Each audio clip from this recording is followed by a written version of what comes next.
The property ladder was once shrouded in mist and well beyond the reach of most everyday Kiwis, but now it stands before us like a gift for now. For decades, it seems that with each cycle of doubling house prices, there's been a growing cohort keen to get in, but frustrated with how hard it's been to save a deposit and to service the mortgage, especially in a high interest rate environment. There is great news though. Mortgages have become cheaper to service, largely thanks to falling interest rates. And mortgage advisors are reporting that there's almost a 20% increase in borrowing power compared to last Christmas, late 2024. So for some first-home buyers and those keen to upgrade into larger homes, now's a great time to buy. But eventually, improved affordability, like we're starting to see, will translate into higher demand. And higher demand will translate into higher prices. It will happen. And when it does, some will take advantage and they will jump right in. But the majority will wait until the horse is already bolted. It's a frustrating process, and I wish that property wasn't an investment class sometimes. It is what it is. We just need to decide whether we want to take advantage of that or whether we don't. But I believe confident action today is actually a form of leverage that not many people will use, and it can help you to front run the competition. Buying when other people aren't takes guts, massive amount of guts, but it's easier with a basic understanding of cycles and maths. So let's first start with the guts. Housing downturns and even recessions are triggered when economic fundamentals shift. Like take inflation, for example. When inflation picks up, interest rates rise. Why does inflation occur? Because there's more money being created in an economy than the amount of goods and services that money can purchase. So when this occurs, when inflation occurs, prices go up, wages go up so that there's more money going into households so that they can afford to buy the goods that have gone up in price. And then prices go up again because there's more demand for those goods, and it keeps on going. We call that the wage price spiral. So rates go up and there's less money left over to spend, basically. And overall, households with less money to spend, well, that will lower economic growth in the country. And yeah, businesses will cut costs. They'll let go of staff, redundancies pick up, and there begins to be this malaise that spreads, or this collective sense of non-well-being. We stop taking risks and we go back to the place of making decisions out of anxiety and fear. And there's a lot of psychology involved in this, right? Like we cherish the idea that we're individuals, and yet with property, we often move in herds, keen for prices to rise before we take action. In other words, most people wait until it feels good to buy property. But by then, that ladder, well, it's been taken away. And I often wonder, why are we wired like this? Why do we do this? And I think one of the quirks of being human is that we struggle to hold two truths side by side. Fear dominates when prices fall, just when history says it's actually the best time to take ground. And sometimes we miss the bigger picture. Life keeps on going on, and every day that you're not moving forward, relatively speaking, you're going backwards. If we can muster the guts though, and if we can grab that first rung of the property ladder, here's why doing that at the bottom of the property cycle is a winning strategy. The economy moves in cycles. It moves in cycles because people move through cycles. And the economy is just made up of people transacting with dollars. And what are dollars? Well, they're little containers of human time and energy. It's precious. We're not going to trade those things unless we feel optimistic that we're going to get more as we let go of what we have. But bringing it back to the psychology a little bit, when we catch a cold, we often struggle seeing the bright side of life, right? When we're sick, everything looks bad. And when enough of us go through economic pain, we produce a type of economic funk in our collective sentiment trunk. Catching a cold, though, forces us to rest, just like making a mistake helps us to realize that we need to do things better. So here's the opportunity. Hard recessionary times will yield once again to the optimism of recovery and growth. But what about the brain drain, right? What about low productivity, low wage growth, and the fact that everybody treats property in New Zealand like a gigantic Ponzi scheme? Or what about the fact that it's different this time around because of a certain orange man in power halfway across the world? I get it, but cycles. Cycles rule them all. As sure as the sun comes up tomorrow, the property market will once again reach all-time highs. Forget when. It doesn't really matter if you're buying a home, right? Because eventually you're going to be able to make your next step that much easier if you get in when the prices are low. You're buying not to speculate, ideally. You're buying so that you can create a home for yourself, or you're taking your next step. Rising property prices are inevitable because it's hardwired into how the financial system works in New Zealand. In fact, in almost every market, maybe not property overseas, but maybe it's equities or even crypto markets, prices move in waves. They oscillate above and below the average, and it generally moves upwards and to the right. Benjamin Graham, who is known as the father of value investing, popularized this idea of margin of safety. And I think it applies really well here in the property space. It's when you buy an asset, a house, for example, for less than its true value by capitalizing on market mispricing. What's market mispricing? Well, it's when sentiment or the collective funk that I was referring to before is so bad that people aren't feeling good. They're not willing to part with their dollars, their human time and energy, for something in return because they feel like things are going to get worse, either in their life or in the collective world.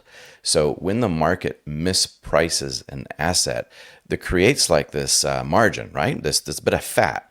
And Benjamin Graham coined the phrase margin of safety.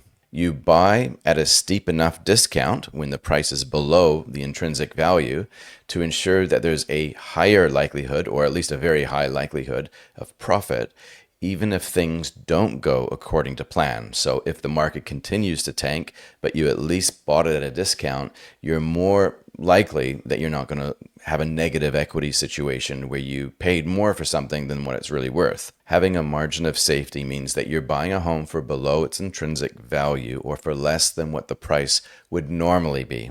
The trick, though, is to move counter-cyclically, because we know the economy moves in cycles, and we know the economy moves in cycles because people go through cycles themselves, and sometimes there's events. For example, like March of 2020, which resets the frequency for most of our cycles. We resonate, basically. We all go through cycles together.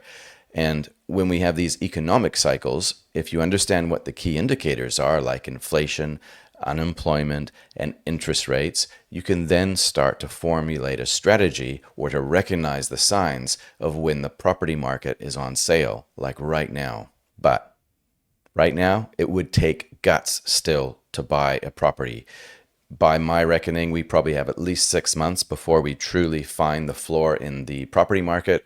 And perhaps in 3 to 5 years, if you extrapolate out that average of what the growth rate is in median house prices in New Zealand, you'll see that in about 3 to 5 years, we'll probably be at all-time highs. Now, that's just speculation based on historical price trends. So to take action off of that, well, that takes a lot of guts, a lot of courage.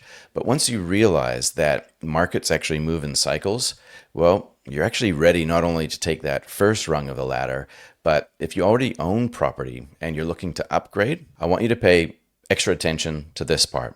As history often proves, the Reserve Bank of New Zealand is prone to the occasional policy error.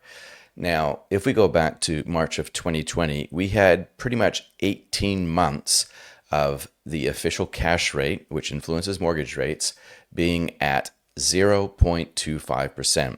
Now, everywhere in the world, central banks dropped interest rates. They were trying to stop a horrible recession from occurring at a time where the world had no idea what was going on.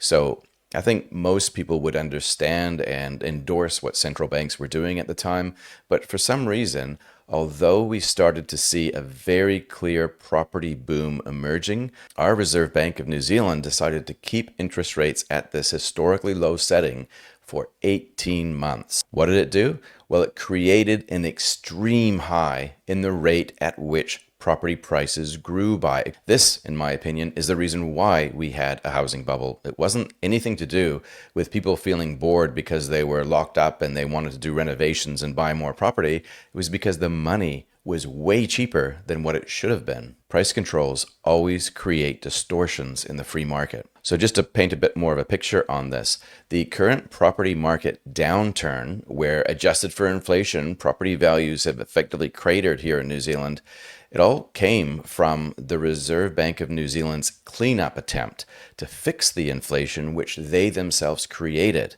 The remedy for inflation and out of control rising prices has always been higher interest rates. So following the mistake in 2020, the Reserve Bank then cranked up interest rates up to the moon. And only recently they started to come back down. Right now they seem to have stalled at the time of recording at 3.25%, but some suggest, myself would be included, that these interest rates are potentially too high considering the momentum and the fact that a lot of the inflation is actually coming in now from overseas and from things like government spending, which can't be changed instantly. So what happens next in New Zealand is really, really critical. If the Reserve Bank of New Zealand doesn't carefully lower interest rates soon, they actually risk deepening the slump, which will then necessitate even sharper reductions in the OCR. This could then ignite yet another house price surge, another boom. They make the troughs worse and they make the peaks worse. And just a reminder, intervention like this always will create unintended consequences in the form of a more volatile economy and housing market. If you have a naughty kid, the more you try to chastise them, sometimes the worse their behavior gets.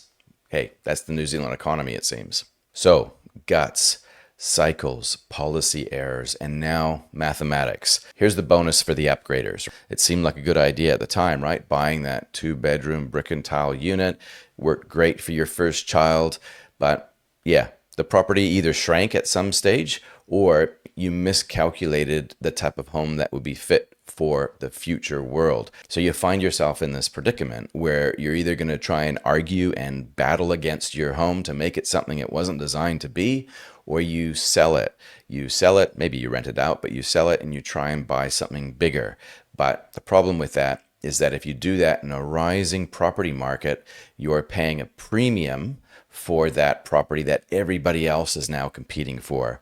Higher property values will often appreciate at higher growth rates in booming markets.